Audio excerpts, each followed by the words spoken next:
Welcome. We can't go live on Facebook because Facebook is not cooperating, but we are ready to go live on Zoom, and that's what we all signed up for, and I'll just post the recording there. I am Dr. Jennifer Ellis, and just here to welcome you, and I'm going to shift my role as facilitator for this session to Dr. Shewanee Howard-Baptiste, and she's going to lay out the ground rules for us.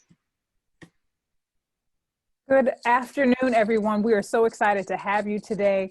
We just want to remind everyone about our AABHE house rules. The first is to please keep your mics muted during the presentation. Also, we please ask that you type your questions in the chat. I am serving in the role of Dr. Ellis today, so I will be managing all the things that are happening behind the scenes. So as you have questions, please utilize the chat and I will gather your questions there. And lastly, we always remember that the golden rule always rules.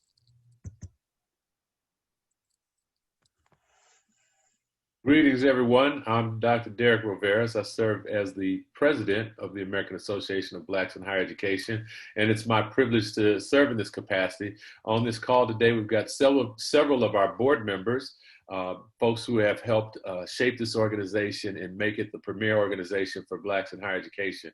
We hope that those of you who've been able to join us in previous webinars will continue to stick with us as we work through this virtual format for the foreseeable future. But we're going to continue to bring you programming as we continue this series today, looking at the return to campus and what does that look like.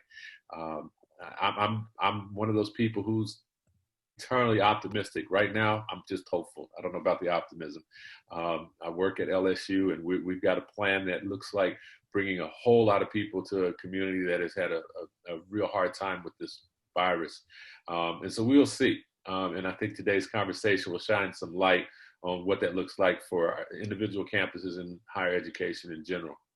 The AABHE organization has been around for a number of years now. We're designed to provide service and leadership to members of the African diaspora in higher education, friends, affiliates, and allies as well. We have several signature programs. You'll hear a little bit about the Leadership and Mentoring Institute in just a moment from Dr. Johnson. We have a conference every year. This year, the 2020 conference, like so many other events, had to be postponed, but we actually are working now for our March 2021 conference, which will be a virtual experience. We don't know what the landscape will look like in March, but right now we've got a virtual conference that we're planning that will be as rich and robust as the ones that we have had to this point. We have a career center where you can learn about jobs, where you can post jobs.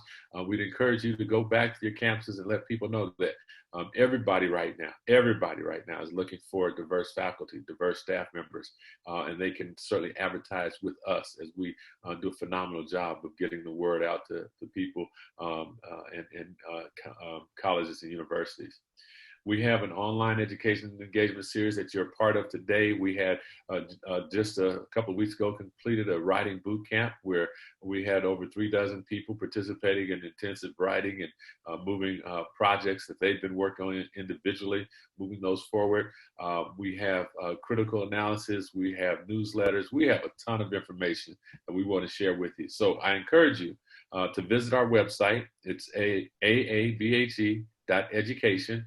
You'll learn more about the organization and you can actually become a member. I hope you all have a great webinar today, and I know that the panel that we've assembled will give you just that. Please stay with us and hope to hear from you soon. Take care. Hi, everyone. I'm Barbara Johnson. I'm the director for the Leadership and Mentoring Institute, which was started in 2003. Under what was the Black Caucus, but is now transitioned to the American Association of Blacks in Higher Education. And the LMI, as we call it for short, started to prepare African Americans for positions at senior levels, for senior level positions within the academy. We provide a forum for participants to acquire skills, knowledge, and networks to facilitate their aspirations. We've had over 300 alumni who've completed the program. And Dr. Silver, who is our moderator, was the founding director of LMI. And I've been a director since 2009. And you can see some of the photos there on the website. Our website is lmiexperience.org because we believe it is truly an experience.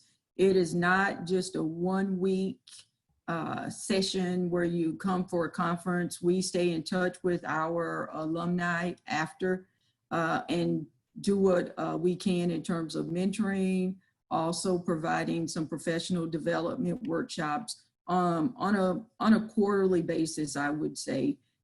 We have very good faculty. Dr. Silver is one of them. Dr. Riveras is also one. Dr. Howard-Baptiste, who is also here, she came through, she's an alum. Dr.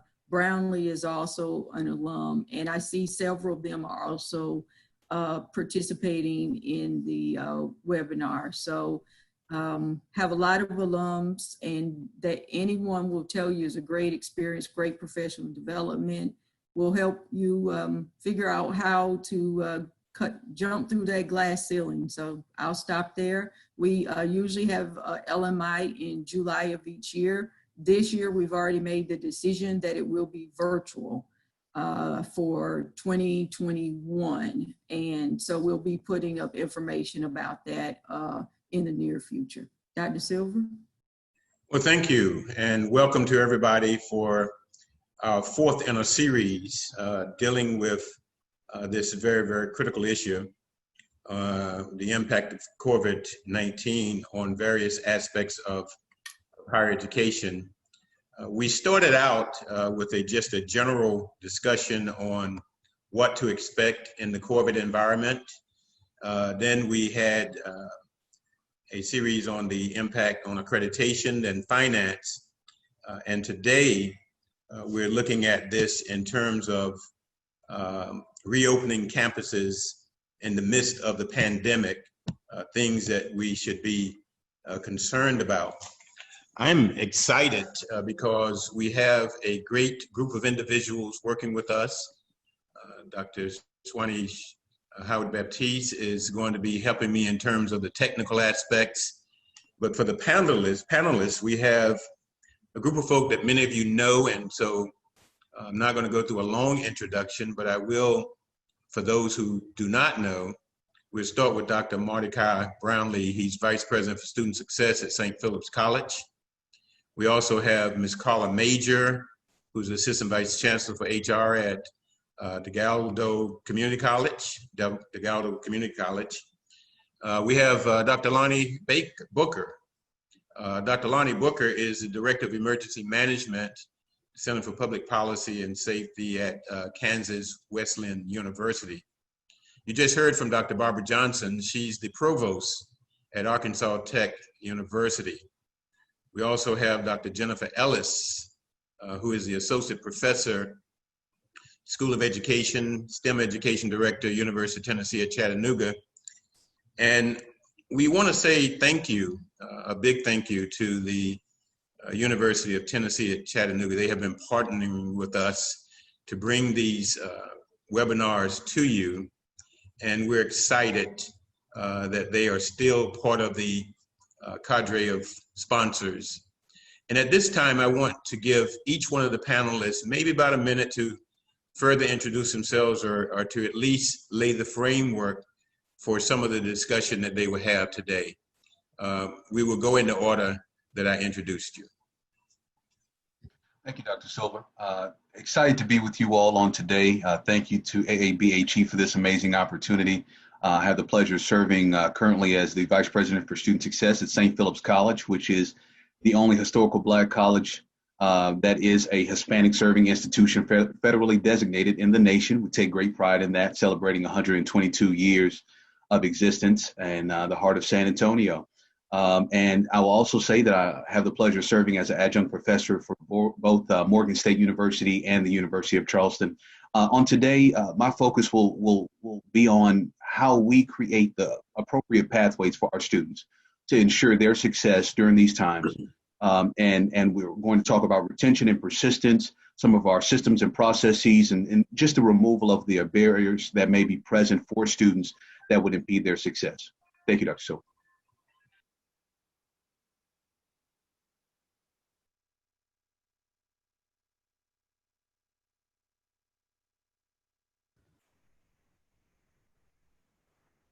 Ms. Major? Good afternoon, and thank you so much for the invitation. I look forward to this opportunity. I am Carla Major, and if you cannot tell, yes, I am from New Orleans. I am a Houdat fan. I am, and I see Dr. Rivera over there giving me a high five. And I am the Assistant Vice Chancellor for Human Resources at Delgado Community College. We have approximately 1,200 employees, and we have about 14,000 students. We are truly a community college. We start classes sometimes at 7 in the morning, and they go until 10 at night. We have classes on Saturday, and we are doing all that we can do to support our present community. And today I'd like to talk about what it takes to bring back your employees, some of the fears and some of the ways to bring back your employees, because there are so many concerns out there. And I will just tell you, it is a different day, and we deal with all types of students. We don't necessarily have only traditional. You know, we, matter of fact, have an organization we were talking with this morning where we focus in on single moms. And so we are doing, like I said, all that we can to reach out to serve our present community. And happy to be here.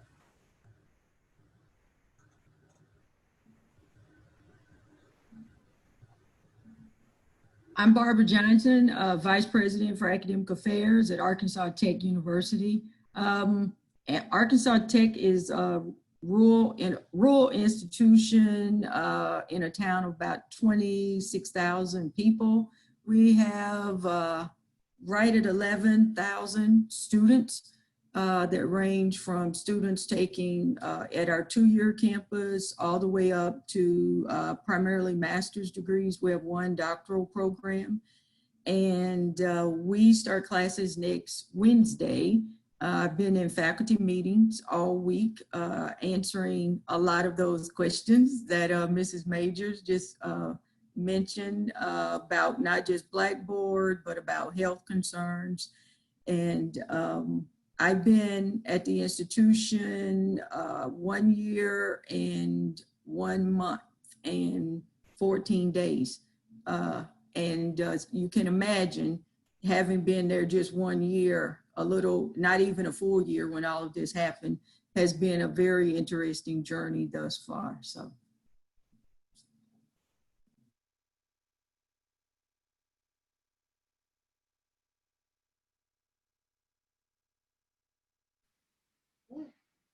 Am I next, Dr. Silver? I think so. Hi, I'm Jennifer Ellis, and as mentioned, I am an associate professor in the School of Education and the director of STEM education at the University of Tennessee at Chattanooga. I am also a homeschool mom and a summer camp counselor, and all of that at the same time. So that has been a part of the new normal for me, and we start our classes Monday. So it's been a lot. Shewanee and I both live on campus. We started a new program at the university called Faculty in Residence. So our experience has been quite different, as we actually were able to see what the campus looked like during the different phases of the closing, the reopening, and seeing students come back on campus, because we actually are going to be teaching some courses face-to-face in a hybrid fashion. So we'll talk about what does that mean, how does it feel, and what we can do to best prepare ourselves to protect ourselves in the classroom.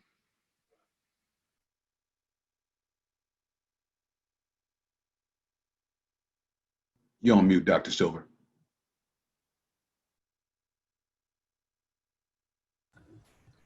Can you hear me now? Yes. Okay, I want to thank everybody for logging in. We are very appreciative of the support that we get from around the country when we do these webinars, and understand that it is for you and for the people around the country, and indeed we have some people logging in from other countries. And we are exceptionally proud of the series so far, and we have a stellar group of panelists. I have a relationship with every single one of them, and I can vouch for their credentials and their knowledge, and I'm humbled to serve as the moderator today. As we begin to talk about this very difficult topic, there is a variety of different debates that are going on with regards to should we open, should we not open. And of course, the science tells us that we should be very careful and that the best plan of action is to more or less be online or be out of the contact with each other. But for various reasons, institutions have made the decision to have on-campus activities, and some are having face-to-face and some have hybrid. So what we want to do today is really just go through the whole gamut of activities and see if we can answer some of your questions. I must say that I have gone through the files, and I have seen all the questions that have been asked from the panelists. And the way we will do this today is we'll go through a series of questions, and then at the end, if there are additional questions from the panelists, we will ask you to put those questions in the chat room, and Ms. Howard-Baptiste will alert us to those questions, and we will make sure you get your questions in real time. However, if you have submitted a question as a part of your registration, be assured that we're going to have those questions asked of you. So we're going to get right into the discussion, and I'm going to ask everybody to give maybe about a minute in terms of the challenges that you are having on your campus, or the questions or concerns that you're having on your campus as you debate the issue of whether or not you should be fully online, whether or not you should be in the classroom, and if you're in the classroom, what are your concerns? And we'll just do this in terms of a round robin. So I'll kick us off, Dr. Silva. I'll say that just like Ms. Major, I serve at a community college as well, over 13,500 students. About roughly 30% of our academic portfolio is career and technical education programs. So as we think about essentially, the on-site in comparison to online, there's a bit of challenge as we look to provide quality education in the career and technical education fields through online means. As we think about the accreditation agencies associated with these career and technical programs, that lab time and instruction requires face-to-face instruction. I can't teach you how to weld online. We're not talking about clicking a mouse and dragging it and all of a sudden you're welding now. HVAC, airplane mechanic, you name it, diesel technology. And so we have to ensure then in terms of challenges that our institutions are properly prepared for those that are coming from community colleges that have a career and technical education portfolio, that you're properly outfitted and prepared to serve those students and continue instruction, because their livelihoods, their career opportunities, the sustainability of their family depends on their ability to complete those programs in a timely fashion. And our institutions need to prepare to do so. Otherwise, what can be provided online should be. Anybody else want to chime in? Well, we are a community college as well, and we are facing the challenge because we did have some teaching online prior to, but we are prepared to go 100% online if need be. But just as he just indicated, you have certain classes where you have those labs, which of course welding is one. And what we have managed to do is to set up an appointment schedule where we can bring in X number of students at a time. We have the classrooms marked off, stand in this space, do not stand in that space. And that's how we are trying to work through the process. But I will tell you, in my many years as an HR professional, this is the first time we are faced with challenges But the challenges continue to change every day, which is one of the difficulties. Because as soon as we think we've set a plan in place, it changes. The guidelines change. CDC comes out with something new, and we have to, of course, adjust to that. But again, we have a few classes that are hybrid. We have some that are face-to-face with, of course, the safety measures lined in place in the classroom. But more importantly, we also have the cleaning in place so that as a student comes in, there is someone there that is cleaning that space. And as the student leaves, there's someone there cleaning the space. And we are asking the students to take some of that responsibility as well. At Arkansas Tech, we, at our two-year campus, I know some of the same things are occurring with the welding and classes that you have to have in place. On the main campus, what we did is we asked faculty, did they have a preference for teaching online in a hybrid, or did their class really require them to be face-to-face like some of the labs? And once we had that information, we were able to really reconstruct the schedule in terms of changing the modalities, and had to work with our information systems staff to do all of that. We also allow faculty to have request accommodations. And the plan, when we put it forward, we wanted to make sure that students had some in-person classes, and we focused that mostly on our freshman students. We wanted them to have the ability to not just be on campus and then all of their classes are online.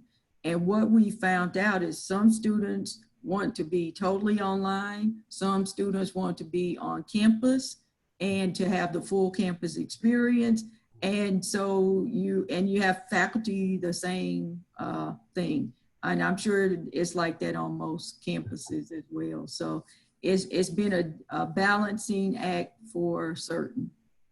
Okay, Dr. Ellis. From the faculty perspective, it has been a challenge. And you know, we've had different Zoom meetings with the provost basically weekly since the pandemic has happened. And so you could kind of see the changes coming. But for those who are going to teach face-to-face, it's really more of a hybrid model. And it's not just hybrid that you're teaching face-to-face and some of your students online, but you're teaching face-to-face and asynchronously online and synchronously online at the same time. And so what does that mean for the institution? More technology has to be provided and making sure it all works. We'll find out soon if we actually have the infrastructure to support these different modalities that we have. We have some new software. In addition to Zoom, we have Kaltura that will integrate into our learning management system, Canvas.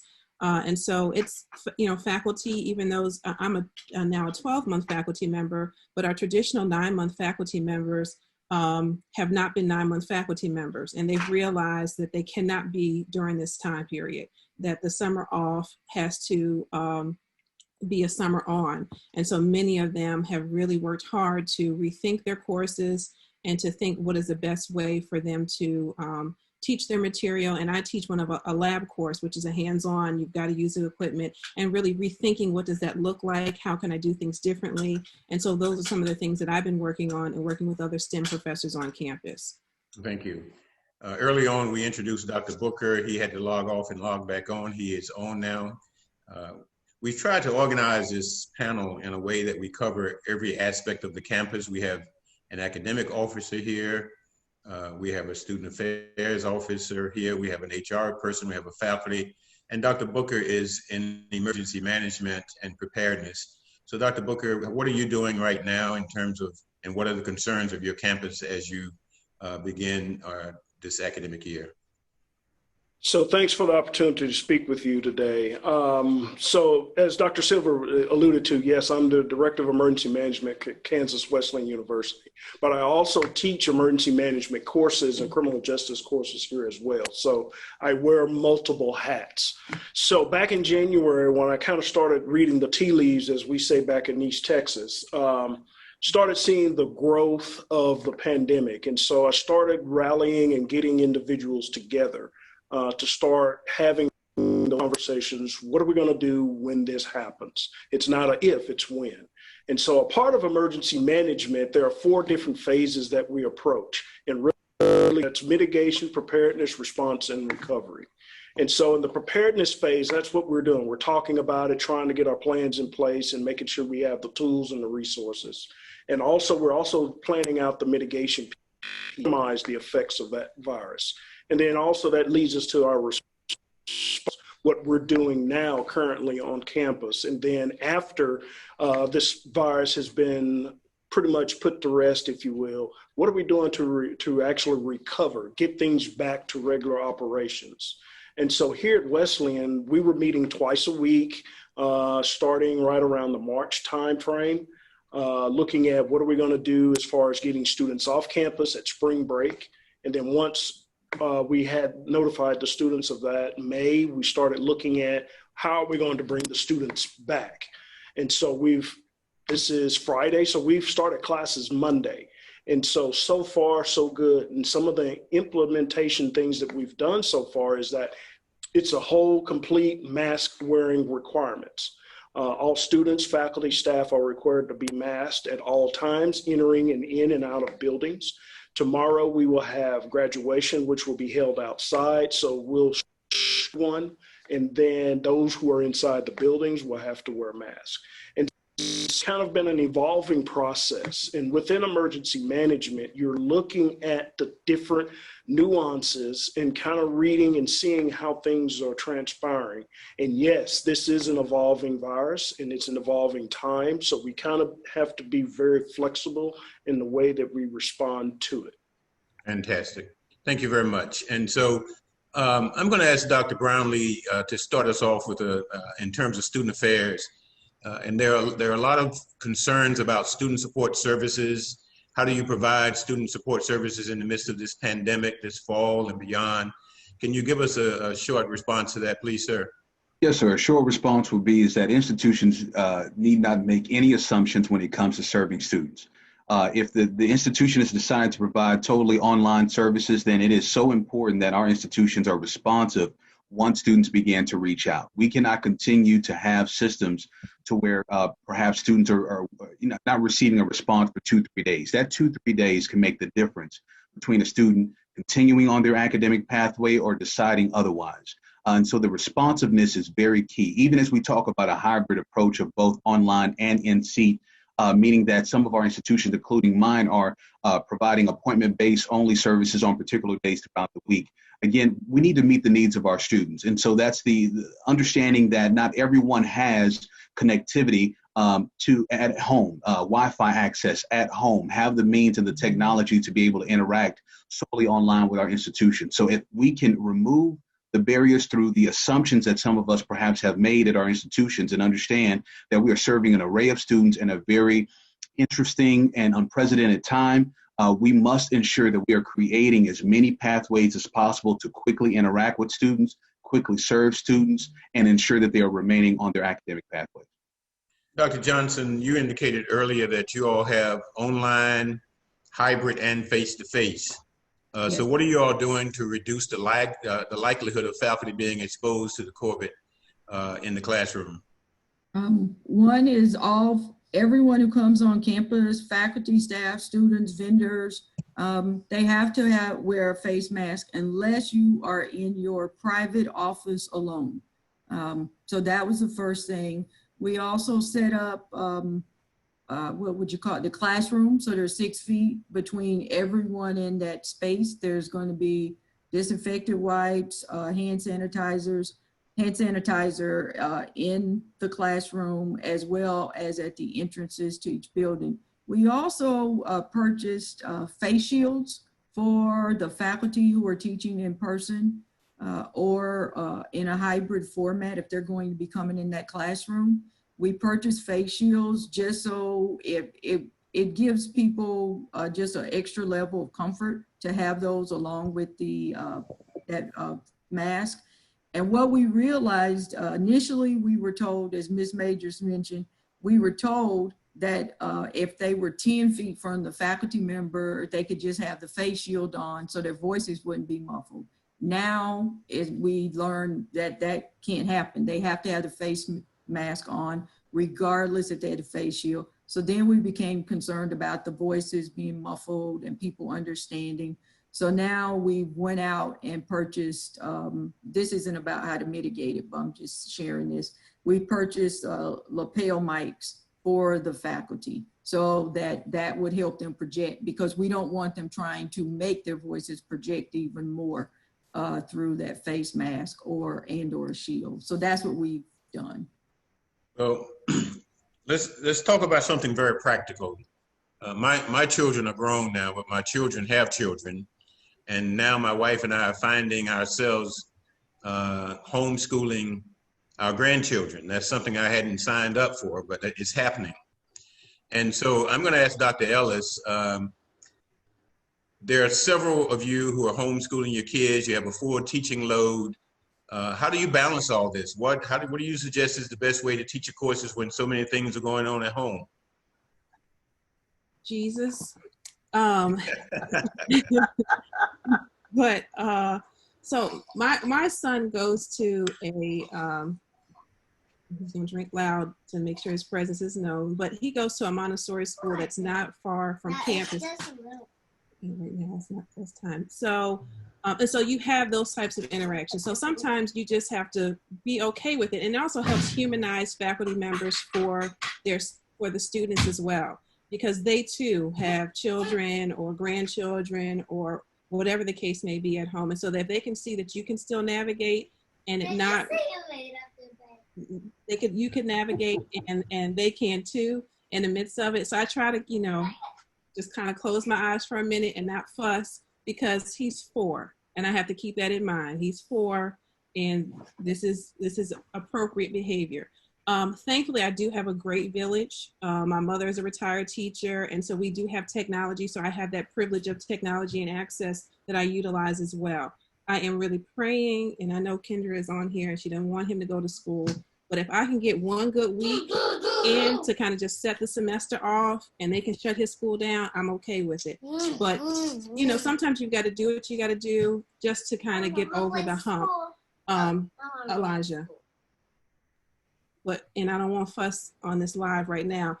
And so it's a challenge. It is a challenge that faculty have to go through. And I just have one. I mean, we have some who have several infants that need more time. And so just really planning your day differently. Your 8 to 5 may not look like 8 to 5, and you have to give yourself grace and say, it's okay. You're going to get it done. I've streamlined my courses. So I really am focusing on what are my key objectives? What are the main things that I need to get done? And you focus on those things and you streamline things for yourself and make things more effective and efficient on your end, as well as your students, because they too are juggling all of this just as you are. So not to say that I've dumbed down my curriculum, I've really targeted those key learning objectives to make sure that those things are accomplished and that the students can matriculate successfully and have gotten a strong foundation and the material that they need from me. Thank you. Well, one of the things I have to admire about you is that as I've been working with you on several projects, I've seen that balance that you try to have, and we saw it in real time when Elijah wanted your attention as you were trying to do this, and you have to be the professional, you have to be mom at the same time.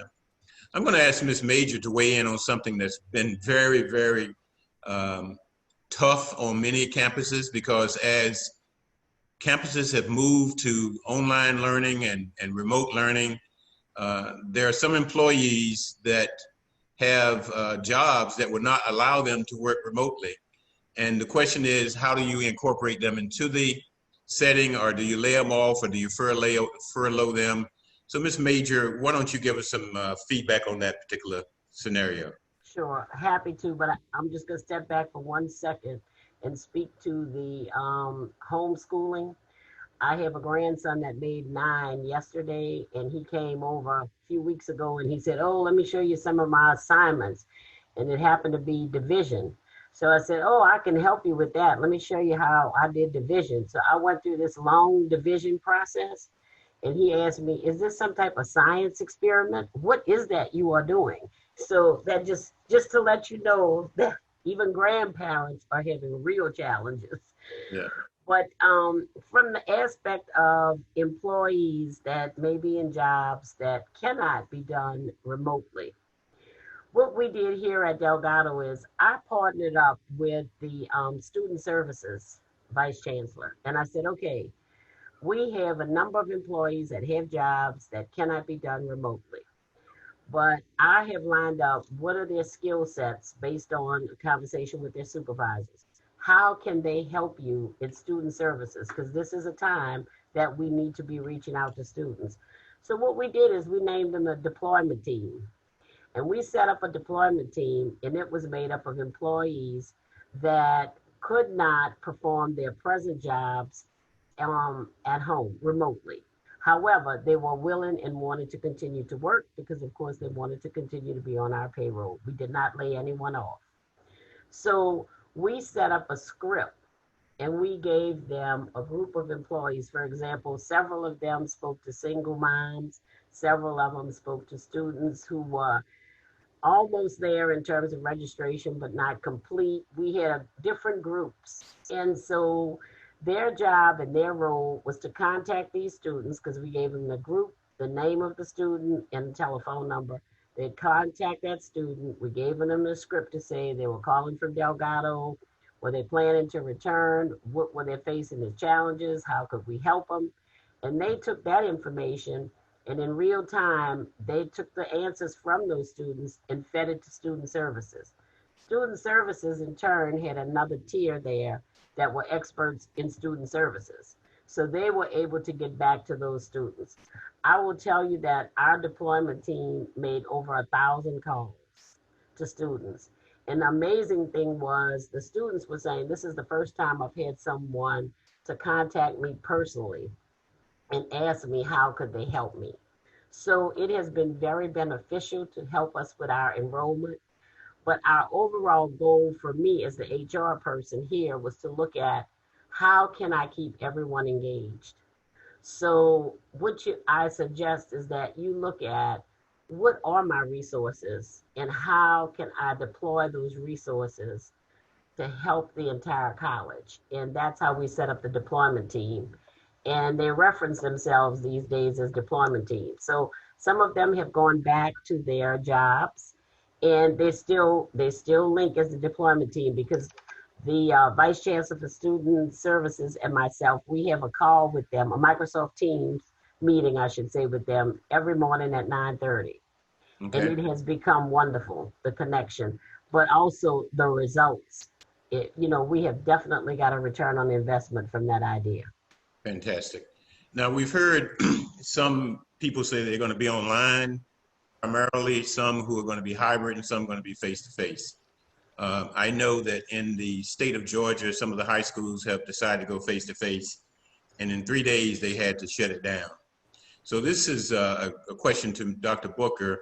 How do you decide or know when you have an outbreak on the campus of the virus, and then how do you deal with it? So one of the things that we discussed or started having discussions is what's the trigger, what's the mechanism to when we do transition. And yesterday, the game plan was we were going to utilize the concept of herd. Dr. Fauci actually made the statement yesterday that we can't do or utilize herd immunity. However, if you use that process and come up with a percentage of the student population that positive or your entire campus that tests positive, what number would you come up with? And so I'll just give a basic example. For here, we use 600, 650 students or what have you. So if you take 30% from herd immunity, we're looking at 70% of the population should be either COVID-free and vaccinated, and therefore that tells us that we have a control setting for the virus. That 30% would be the ones who are positive. So if you take 30, then that gives you roughly around 190, 200.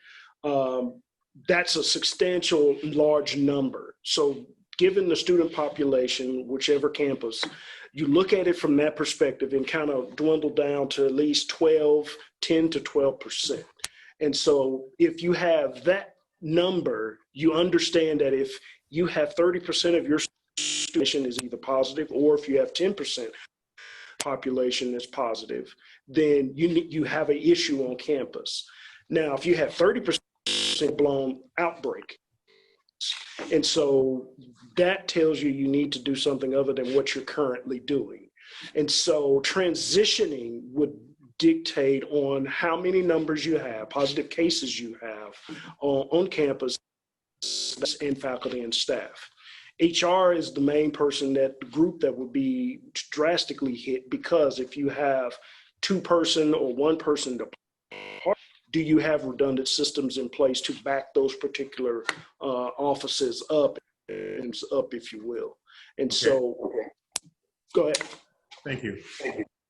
Again, now we're talking about students coming to campus, and some of you in the audience and some of you on the panel are bringing students back to campus. So I want to go back to Dr. Brownlee and say, okay, well, what about those students who are going to institutions with residential settings? What should institutions with residential housing be doing at this time to assure safety of students? Dr. Brownlee, you want to talk about that? Yes, sir, absolutely. You know, it's very interesting doing a national landscape to see what institutions are doing. You know, I've seen some good decisions. Without saying institutional names, I've seen some good decisions to where you have the space to where typically you would house 4 students in a residential hall. However, they have made shifts and changes to cut that occupancy in half. So you have now 2 students in that particular space, and they each are utilizing their own bathroom and area. I've seen some other interesting situations to where there are some institutions that have decided to allow their current occupancies to continue as is. In other words, if you are in that unit sharing it with 4 individuals, you are continuing to do so. And the means in which how they're doing that then is to have testing occurring at the start of move-in, which is great. However, exposures can happen at any particular time after initial move-in. So there's some interesting decisions that are being made. What I would say is whatever the institution has done, certainly please work with your emergency management team. Please work with your local health authorities. Please look at what CDC is doing. Also ensuring that you all are being very strategic in terms of utilizing directional signage, okay? There are some opportunities to where you can control the flow of traffic in and out of those facilities and buildings. You can limit the amount of gathering of spaces. Certainly we want to engage students. If you brought the student on campus, you deserve to, they certainly deserve to be served.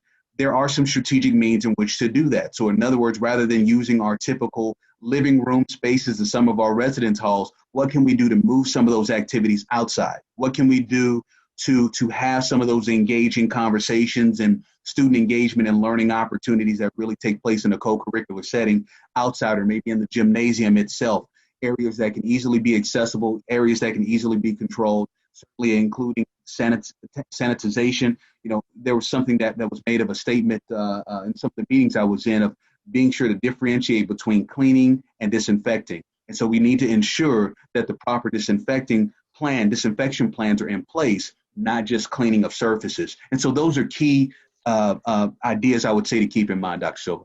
Well, fantastic. And I want to transition to Dr. Johnson and Dr. Ellis back to the classroom, because we know that for the most part, these campuses are a byproduct of our communities.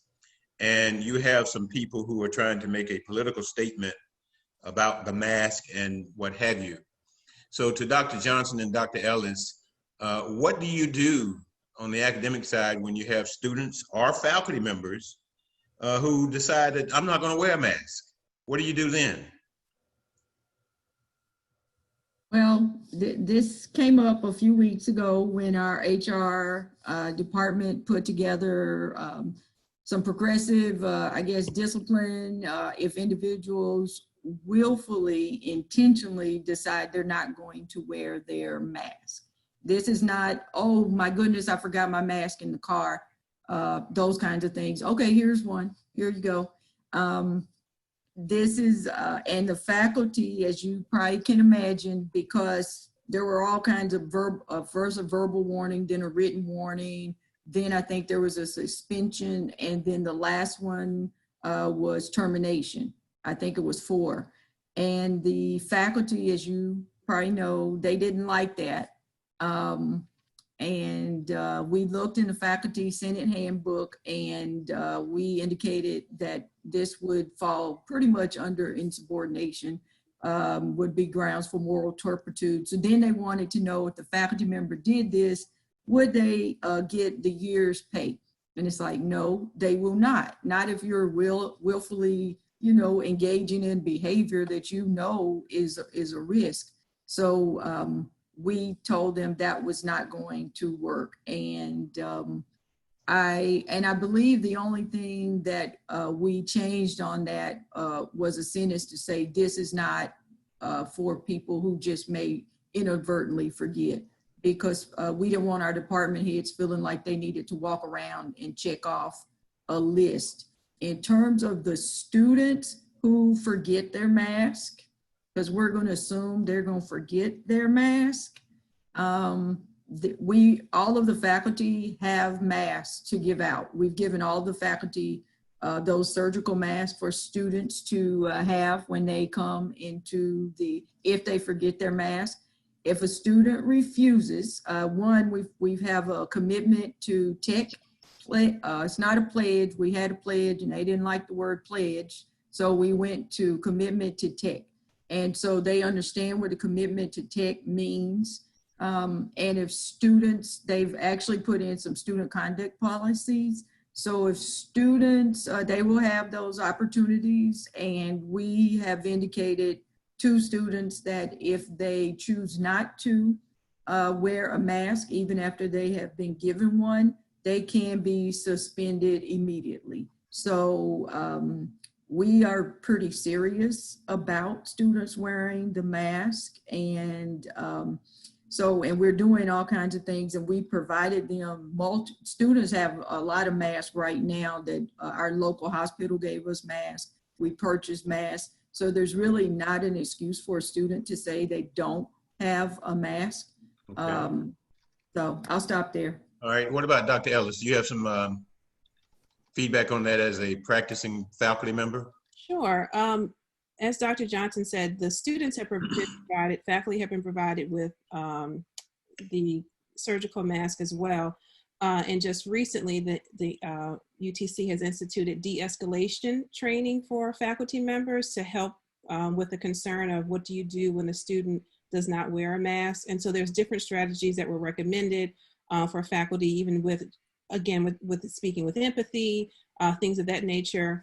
And then one of the strategies was for me, and what I would do is I would just say, okay, if, after talking with the student, we would just all meet online because we were already set up to meet synchronously as well. So I said, well, since we can't meet as a group face to face, I'll give you some time to find a safe place on campus. And then that no longer is my worry. And I no longer have to be in control of that space, and they could go to their car, they could go outside, they can find a place that is safe for them, and we would continue on with class. And so some people were going to just cancel class, but for me as a faculty member, if I were to cancel class, that's more work for me. I still have to have class. I've got to record the session. If I'm already ready to go, that's not the route that I'm going to choose. We're going to have class, but in my program, my students are intimidated by me and they're scared. So I don't anticipate having those issues with masks. But for some of our faculty members, I think having the different training and the different tools would be helpful for them to learn how to navigate and to make decisions on whether or not they felt comfortable in the traditional classroom setting, if that's something that they would have to face. So I think having those supports would be helpful, and then having the strategies is good. I want to transfer the conversation back to employees, and I want Ms. Major to weigh in on this. Suppose you have employees who say, well, I don't feel safe coming back to campus, and so therefore I want to work from home. And if supervisors say, well, we need you on campus, or at least we need you on campus part of the week. How do you mitigate that situation, Ms. Major, as an HR person? Well, the first thing is we have been communicating with faculty and staff from beginning to end. Our chancellor sends out an extensive letter every blessed week, and she receives input from her entire leadership team in terms of what will go in that letter. But one of the things, and it is a reality that individuals have fear of coming on campus because they just don't know what it's like, what it's going to be like. So we have gotten very involved in creating that looking ahead plan, and we had different phases to the plan. And so what happened is we if an employee says, I am afraid to return to work, the expectation is that the supervisor is going to try to understand, why are you afraid? And in most cases, it's, I'm not sure if it's clean, I'm not sure if it's been sanitized. So we have a cleaning protocol. And that was put together by the facilities team. And so we have put that cleaning protocol, we have publicized that everywhere. We had our cleaning staff trained through CDC guidelines as to how to clean, how to sanitize. We have signs everywhere. We have, as someone else has indicated earlier, we have the sanitizing equipment and items and tools everywhere in classrooms and hallways. So if you say to me that you are afraid to come to campus, I need to understand why. And to be perfectly honest with you, unless you have some type of medical restriction and your supervisor needs you to come to class because it is in fact a business, or come to work, I should say, then you are expected to come in. Now, we have asked the supervisors to be very flexible so that you can say, well, listen, can you come in 2 days a week based on what we're working on? I need you to come in 2 days or 3 days a week. So the supervisors have been asked to be very flexible. We've asked for them to communicate, but in terms of saying you are afraid, part of the fear that people have is to try to understand, do you have a system in place? Is it going to be clean? Is it going to be sanitized? That's what they are afraid of. Okay. And so we have done everything we possibly can to not only do that, but the bigger piece is to communicate that. And we communicate it on a regular basis. And if we have a department where they have several people that have indicated that they are afraid because is it going to be clean? How often? We will have the facilities people go out and give them a brief presentation and answer any of their questions to try to dismantle any fear they may have. Okay, so we know there's going to be some difficult dialogue, but I'm going to bounce back to Dr. Booker because it's not about if, it's going to be when, based on what we've seen in K through 12, where even in the state of Georgia, about 6 school districts decided they were going to go back to school. And you've seen some of this on national news. And within 3 days, as I said, they had to close down. So there are 2 things I'm going to ask you, Dr. Booker. One is who should be at the table when decisions are made related to this virus and any major event that occurs? And then the second question is there funding out there for higher education to receive more funding to address this pandemic and emergency management? So really 2 quick excellent. So first, who should be at the table? You should have a plan that you have already met with key officials in the community or in the county, like the local emergency manager, the director of health department, the police chief, fire chief, or sheriff. Those individuals should be at the table. When you look at it from the school standpoint, you need to have at least representation from all of the key areas on campus.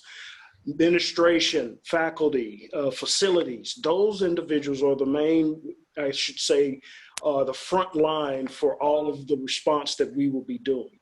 Funding, currently funding is, you could actually seek funding, but it has to go through the local emergency manager.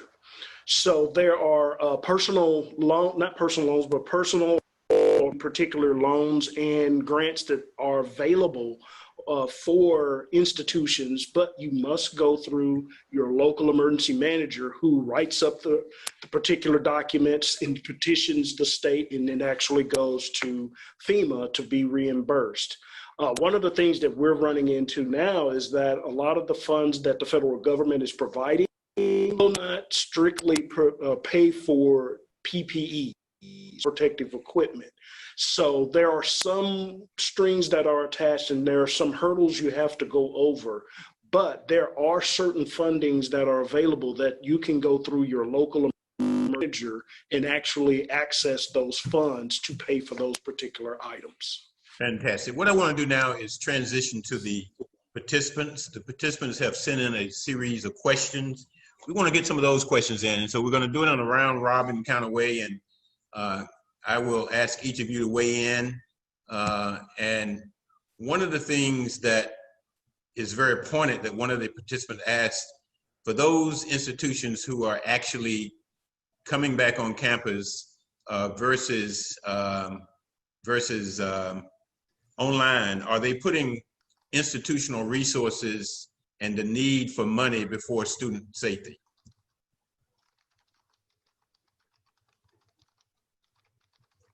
Well, that's a very hard question, Dr. Silver. What I would say is that in some cases, absolutely. There have been some things that I have seen that has made me really wonder, have we kept students at the forefront? Are we making student-centered driven decisions, or are we making money-driven decisions? I would say that one of the decisions that has given me pause is if you're starting your school year stating already that you have already identified a date in which you plan to pull students back off of campus, why are we re-engaging the students back on campus in the first place, right? It begs the question, if you've already put an end date with your start date and we're not really looking at what is the environmental scan that would cause us, as Dr. Booker was talking about, trigger points. You've already identified a narrative where you're saying we're going to start at this point and we're going to pull back at this point. Forget the environmental scan. We've already identified this start and stop. So then why are we starting in the first place? Versus saying we're going to start at this point, we're going to continue to monitor the situation, and then we will adjust accordingly. I think that's the better spirit on how to approach some of these situations and opportunities. And it doesn't really bring to question why are we essentially doing this at the stake of student health. Any other panelists want to weigh in on that? I would just add to what Dr. Brownlee said, was that some of our students, I know at Arkansas Tech, and I don't think your institutions are probably too much different. Some students are not doing well in the online modality for various reasons. Some don't have access to the internet if they're out in more rural areas. That poses an issue. Some, just because of their learning style, they just don't do well in that environment. I know their faculty even have relayed students had A's before we went remote last spring. And then some of those students, because of different challenges, did not. Some of them had to start working after we went virtual. So it wasn't just that, oh, they're at home and they can get on. It did really pose some issues. So I'll stop there. Yeah. So then, as an offshoot of that question, you kind of teed this next question up very highly, Dr. Johnson. That is, given the fact that institutions are not being able to reach some of the students, and then some of the remote activities are not reaching all the students, one of the participants said, should institutions be charging full tuition during this time? And that's to anybody. Anybody can respond to that. I'll jump in there since they're waiting, Dr. Silva. I'm gonna jump on in the pool there and just say that they should charge full tuition and fees if they can provide full tuition and fees worth of services. If you cannot provide full tuition and fees worth of services, then now is a great time to show integrity at your institution. Continue to again, what can we do to keep a student-centered approach with what we do? And I should not be charging you for things that I cannot provide you. I would definitely agree with that. But I will tell you what we have actually done is we've looked at ways and means that we could offer any type of funds that we have received and transfer those funds to the students. And that is what we have tried to do, to transfer any type of funds, make the students aware of whatever funds that are available out there. And in the college words, you know, that you purge the students at a certain date and you drop so many out and you purge again. Well, we have delayed our purges per se, because there comes a time where we were basically doing purge almost every day. So what we have done is we've delayed purges, which helped for students so they don't have to have that fight to get back in. We've looked at what fees we could reduce, change, or remove. And, just trying to meet the students where we could and where they are as best we could. But at the same time, we also know that as a state institution, the state's budget has been cut because the sales are not there. Sales tax is not there to give to us as a state institution. Okay. So we have to look at how do we balance all of that without having to lay off anyone. So it is a daily challenge, I will say to you. Here's a very targeted question from one of our participants. And I asked anybody that has a thought on this to weigh in. They're looking at the correlation between the number of African Americans who've been adversely affected by the coronavirus, and then juxtaposing that to the number of African Americans at HBCUs. And many of the HBCUs are located in the so-called hot areas. So they're saying, what should these campuses be doing? Should they be delaying their opening? Should they be doing alternative learning until the spring? What are your thoughts on that, panelists?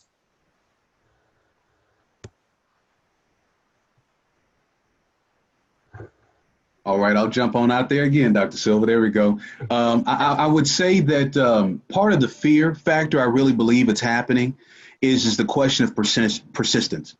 There's this fear out there. I'm not saying this is the only reason. I'm just saying it's one of the key reasons is that if we continue to delay the start of some of this academic engagement, would that week delay turn into a 1-year delay for that individual?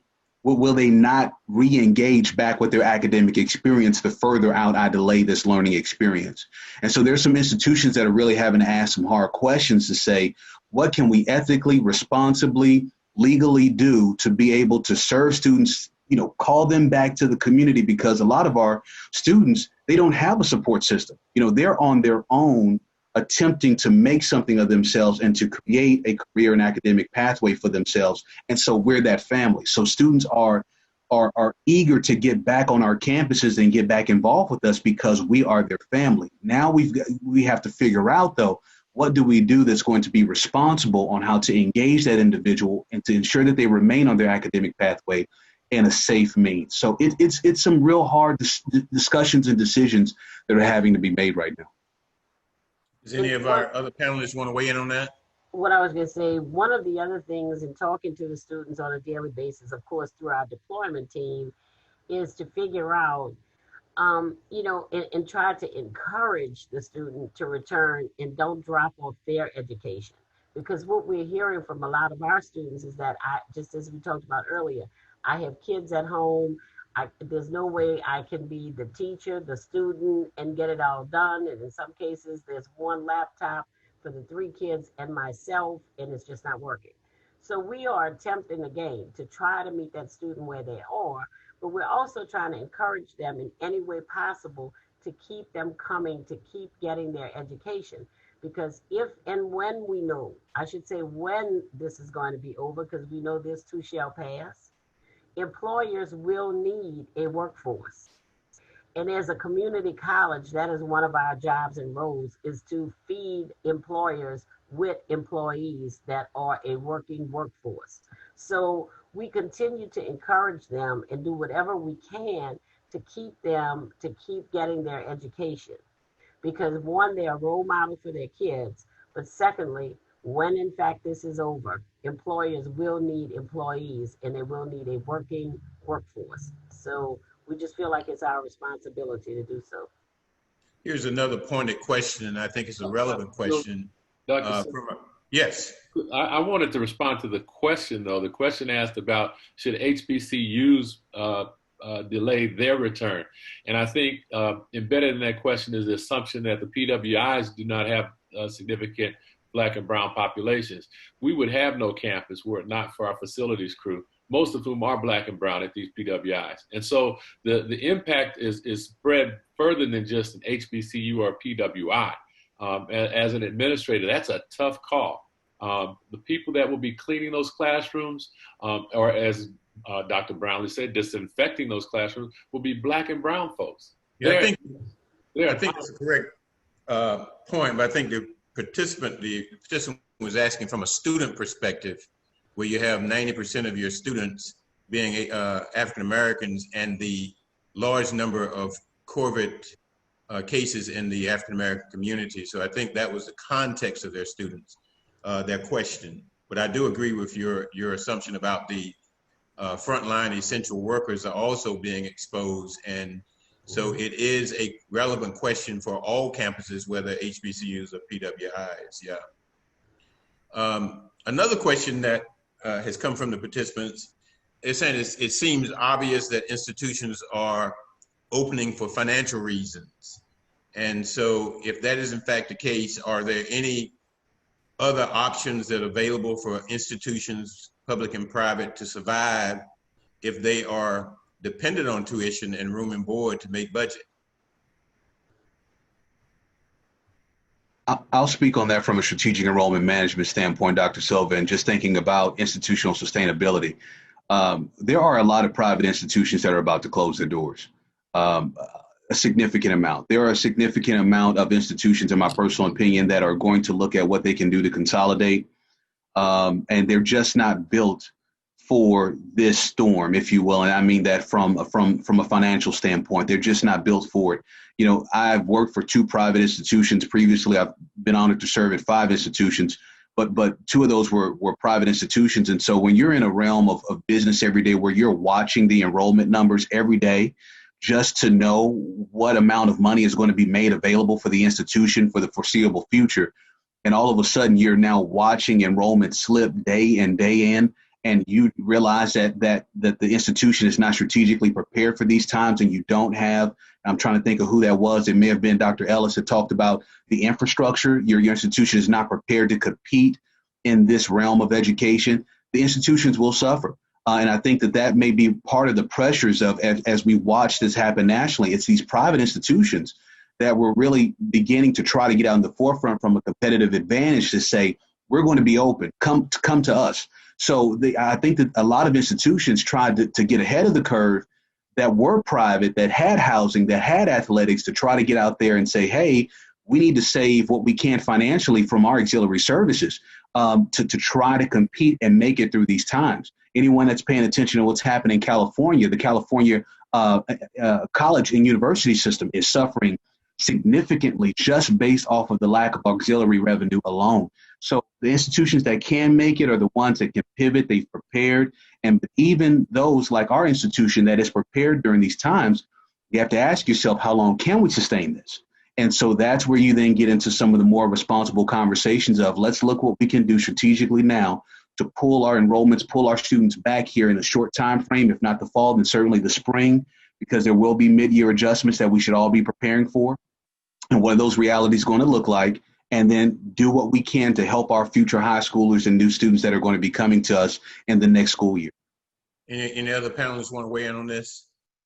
I'll just add. Go ahead, David. No, go ahead. I would agree with that because I do know that there are a couple of private institutions here locally that have already made that statement that if we do not get students back, we will close. Period. The school will just collapse. And so a couple of those issues were had early on back in April here. Should we go remote? Should we go high? Just online, period. And so the determining factor, how much cash reserves that we have already prepared for a specific situation like this. When I came here, that's what we were starting toward, to increase our backup and reserve capacity to actually respond to that. And so that alludes to exactly what Brownlee was just talking about. And as Dr. Johnson is teeing up, you know, I'm looking at the literature, and I know that some of the major institutions, when I say major, I'm talking about with billion-dollar endowments and things of that nature, they are suffering. And so if they are suffering, those who have little or no endowment at all, you know what kinds of issues they're having. Dr. Johnson, you were about to say something.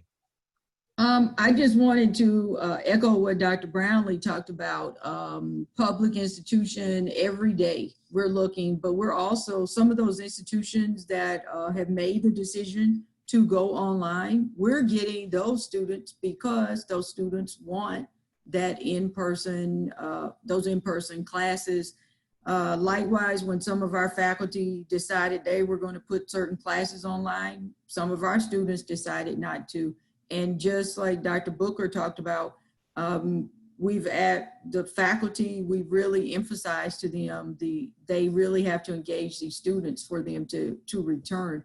The good news is that we do have all of our returning students, except maybe 1%, who are returning from last year. So we're pretty happy about the outreach that occurred, but the new freshman students, that's where we're really seeing the drop in students. Okay, I'm going to ask Dr. Howard-Baptiste to begin looking at any other questions that came in from the participants online right now as I tee up this next question. Many of you on this call know that I spend my day doing many, many things. I'm trying to run a business at the same time, trying to help these institutions. But I had a great discussion this morning with two young ladies from IBM, Ms. Felicia Carnegie and then Ms. Kennedy. And they were talking about opportunities for HBCUs and other schools to use technology. And I heard someone on the panel talk about the difficulty in terms of the number of students who are not being served because they do not have connectivity, the digital divide. And so I do at some point want to have some further discussion with those folks to see how they can come in and help in this space. But let's ask the panelists, what do you think about that? IBM was talking about today different technologies that they could use to help faculty and staff navigate during this process, but also looking at it from not only when they are at the institution, but later on as these students go out into the work world being technology savvy. So let's kind of pivot to that. What is the technology issues that these campuses are having and students are having? Dr. Silver, if I can chime in on that real quick and take it off of Dr. Brownlee, since he's several. Yeah, he's been doing some heavy lifting today. Okay. I'll jump in on this one today. So okay. I wear multiple hats here. So I am a tenured faculty member here. But one of the things in emergency management is that we have to be able to be flexible and nimble enough and resilient. And so one of the things that I work with my particular students, and we've doing it across the campus, is that introducing students to that technical aspect. And so one of our classrooms, we have either a camera or a video camera, much like many desktops, and then we have an actual that's called an OWL, an OWL. And so it is a panoramic camera that takes entire classroom and it follows wherever the voices are. And so in my classroom, I introduce those students to those technologies because you may be in a disastrous situation to communicate and work in a team with individuals halfway across the country or around the world. And so introducing them and allowing them now to kind of stumble and here in a closed and secured environment is beneficial when they, however, those who have technical deficiencies, that's a major hurdle that we have to work through. And so utilizing technology that everyone is more apt to use and more able to access is going to be a crucial aspect as we continue to respond to this particular pandemic. And I'm going to ask Dr. Johnson and Dr. Ellis to respond to this from an academic perspective. We know that on some of our campuses, we have aging faculty who just do not and will not engage in the technology. And now we're at a point in time where it is almost a must. So from a faculty perspective, Dr. Ellis, what do you see? And then from a provost perspective, Dr. Johnson, what do you see? From a faculty perspective, I really think that faculty are really the key to a lot of some of these issues that we have, because if we do our job and do it well with providing a really rich and robust learning experience for these students, no matter where the platform is, then the likelihood that those students who enroll in the fall will come back in the spring will happen. But if faculty use the technology and they're doing a hybrid format where they're just using the technology to lecture, and then when the students come to class face to face, they're just getting lectured to that way, then the whole notion of what is the benefit of me actually coming to campus? Just to see you talk to me in person? But if we actually are doing the best practices, utilizing active learning, really engaging students and having them take the material and applying that to another level and utilizing the technology, then we can really show the difference on what this new normal can actually bring to them. And I have found that once faculty members actually really understand their role in this strategic plan, they are actually more apt to trying new technology. And so even some of my faculty members who are in the vulnerable age population, they are trying new things. We're being innovative. We're actually going to write some innovative grants on how do you enhance STEM education using new tools. And a lot of my faculty members, or a few of them, are over 55, over 65, and are volunteering. Yes, I want to try that. I want to try this. So this is the time to do it. This is not the time to be so rigid that you refuse, because if you refuse, as we have learned, your doors could close. Fantastic. Dr. Johnson, can you give us a quick response? And I want to go to Howard-Baptiste, Dr. Howard-Baptiste. I would, a lot of the same issues Dr. Ellis just mentioned with faculty and their use of technology, but we have tried to have a lot of workshops for them in terms of using how to use all the different technologies. Also really talking to them about showing grace to students. And some of the webinars that we've even had in the last few days have had some glitches, and some of the faculty have mentioned maybe we'll be a little more accommodating of our students now that we see, and we talk to them about especially the ones who aren't so savvy, about just taking little snippets. And the deans, I would say, some of my deans have really been very proactive in terms of telling their faculty to tape their lectures ahead of time, and then using that classroom time to really do some of that active learning. And of course, that has worked well with some faculty versus others. So we are trying, but we are very concerned. But we have told the faculty, if they have questions, they need anything, they just need to ask, and we will provide it if we're able to do so. Dr. Baptiste, do we have any questions from those who are online right now? We do, Dr. Silver. The first question is for Dr. Ellis and Dr. Johnson. The first part is, how are campuses handling social distancing in large classrooms with 100 or more students? And then the second part is, what are some best practices for online support? I'll just tell you what we're doing. We went through all of the classrooms and used 6 feet between all of those, the different seats in the room in all directions. And we have what we call a COVID cap in that room. So if students, you may divide your students, if your class is a Monday, Wednesday, or Tuesday, Thursday format, you may be able to get 50 students in there, for example. And then you'll say, okay, group A, you come this day, and group B, you come this day. And we've had to really work with the faculty, because some of them were thinking it was more work, and it's like, no, you have to tape your lectures. So we really, even when we have some classrooms where we don't have the cameras, but we've even went back to the old school method, and it's like, tape your lecture on a digital recorder and upload it, or get the students to put it on Zoom and have students being able to engage that way, so you're not feeling like you're doing double work. And using that time, so the students would have to be responsible for watching that lecture. And we've pretty much told our faculty by today they needed to let students know the plan. So Wednesday, when classes start, students know if they're in those large classes, whether they should show up or not. Okay. Dr. Ellis, you want to weigh in on that, or was that sufficient? I think that was sufficient, but then just for best practices, I think just best practices for good teaching. Really look at your course objectives. What are you trying to do? and really align those assessments with those. Keep things simple. Utilize the technology that you have.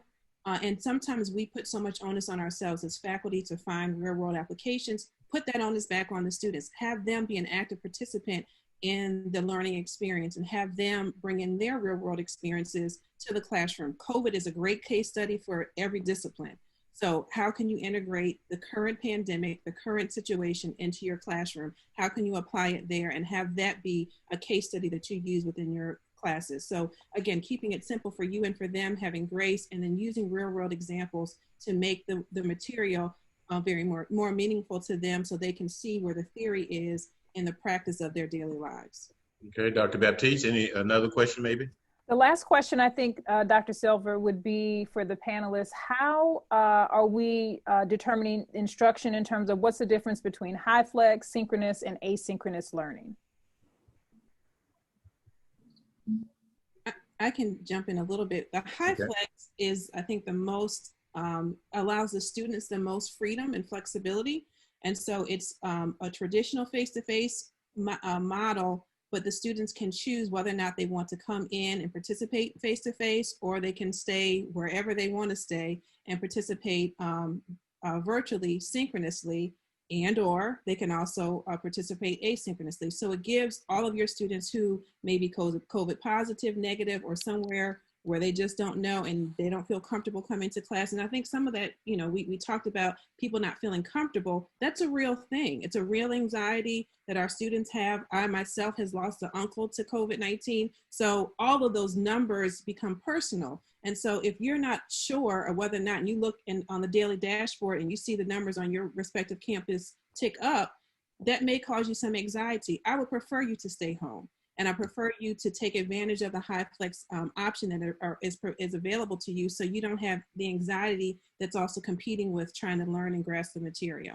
And so online and synchronous, they're all pretty much, you know, they're not much different than that, but just really thinking about what's best for you and your students, to me, is where I think faculty need to step in and be leaders. Okay, I'm going to do the impossible right now. I'm going to ask each of the panelists, if they choose, to give us a 30-second tidbit in closing. If you don't feel like you need that 30 seconds, then we'll just move on to our closing. But why don't we start with Dr. Brownlee, and then Ms. Major, and then Dr. Ellis, Dr. Brown, Dr. Johnson, and close out with Dr. Booker. Once again, thank you. Yes, sir. Once again, thank you all for the opportunity. I would just add on to what Dr. Ellis was saying, is that institutions, keep in mind, if you're going to do synchronous instruction, you may be putting the students in a difficult spot, because if I have a child at home that I'm also, you know, having to help them in their instruction, and you're teaching me between the hours of 8 and 10, and I have to be dialed in at that time, you're putting me in a difficult spot where I'm now going to potentially have to choose between my kid, my family, and instruction. So let's look at more institutions doing more in terms of asynchronous. That way we can increase the flexibility of individuals pursuing their educations at home. Thank you all so much. Join AABHE if you're not already a member. Thank you. Okay, next. Okay, I again would also like to say thank you so much for giving me this opportunity and this invitation. And just remember, you have to talk to staff and faculty and students, everyone. We have never encountered this before. This is a first-time experience, and we can and we should learn from it, but we must be flexible. And just remember the long division example. That's all I'll tell you. He thought it was a science experiment. Thank you once again. Okay, next. Thank you for allowing me to serve in this capacity as a panelist. It's been an honor and a pleasure to serve and to just have a voice for faculty here. And I've said enough, so I'll yield the rest of my 15 seconds to the next person. Okay, Dr. Johnson. I would just add that those of you who are in supervisory positions, it may be helpful to be a little vulnerable and let people know that you really understand. I met with the faculty yesterday and discussed, you know, my feelings from my emotional roller coaster from April all the way into now, including my eating things I shouldn't be eating, and talking about the killings of African Americans. And you would be amazed at how many people afterwards emailed me text and sent text saying how much they appreciated that I even mentioned the killings and what was going on in society, and that they understood that I understood what they were going through. So just throw that out there to people. Dr. Booker? Real quick, thank you for having me on. The compassion fatigue is real. For going and being compassionate and supporting your students, you also have to take care of yourself. You can't take care of your students and your loved ones if you're down and out as well. Then also, lastly, wear your mask. Well, thank you. Let me just say thank you to each of the panelists. I also see a lot of young folk up here, and I want you to learn from the network. Because when we picked up the phone and called these panelists and say, hey, here's what we want you to do, each of them said yes. So if your network is fluid and you know who the experts are and you've created those relationships, it happened. Let me also say that yesterday was hard for me. I lost my best friend, one of my best friends, to COVID-19. He's a medical doctor. He was a medical doctor in one of the hot spots in Georgia, Dr. John Marshall. And he contracted COVID helping his patients. And I mean, that's what he wants to do. Some of you know I got a book coming out in about 2 weeks. I had dedicated my book to him because at the time I was writing, I knew he was succumbing to the virus. The last thing is I've been having conversations with friends across the country, and just to be fully transparent, there's a friend of mine out in, a dear friend of mine out in Arizona, and each of us send each other information, his Bruce Hilby, and he sent me all this good information about opening, safe opening, not opening. And so my position is that we should not be opening. I just want to put that out there. But I do know that institutions have to make decisions about their finances and what have you. But the panelists who made the question, or the registrant who made the question, are we putting money before students? I think it's a legitimate question. And yesterday hit home to me like a ton of bricks. I've been watching him for 111 days in the hospital. And yesterday he went on to glory. This virus is real, folk. And those of you who have to be on these campuses, I ask you to be safe. Those of you who have students, especially in residential facilities, you have a tremendous burden. And the only thing I'm asking you to do is that if the virus does come and hit your campus hard, make those decisions in real time. Make those decisions in real time. We have 1 minute, and I'm giving that to Dr. Roveris, our president, to close us out. Thank you, everybody, for tuning in. I want to certainly echo Dr. Silver's sentiments, and we have extended our prayers to you, Dr. Silver, and Dr. Marshall's family.